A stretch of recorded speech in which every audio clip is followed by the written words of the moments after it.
Ndiposa ukienda kuhubiri crusade, hakikisha ya kwamba unajua Mungu vizuri. Kwa sababu crusade inakuanga na nusu iko pande yako, nusu haiko pande yako. Bwana Yesu asifiwe. Ndiposa tulienda kwa crusade pale tukihubiri, mtu mmoja amesimama hapa anasema uongo, wacheni kudanganya watu, waizi. So alikuwa anatuita hivyo hapo kwa crusade.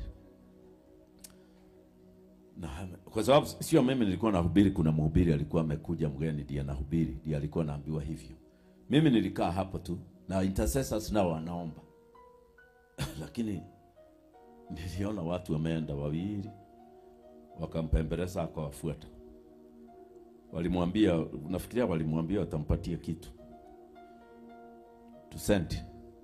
Kapelekwa hapo nyuma ya show. Okay, alirudishwa baada ya dakika kama 20.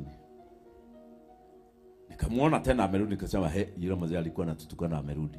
Lakini safari hii alikuwa anasema amen. Hallelujah. Hata wakati atuseme hallelujah yeye anasema.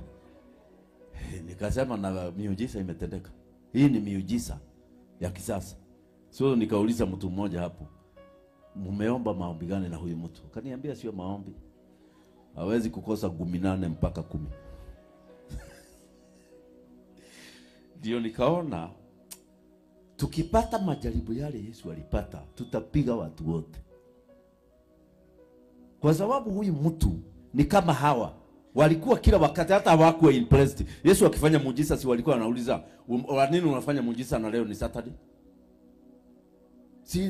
They were opposing him. Na leo ukifanya muujiza watu wote wanasema amen, amen, tumeona Mungu. Sasa ilikuwa opposed.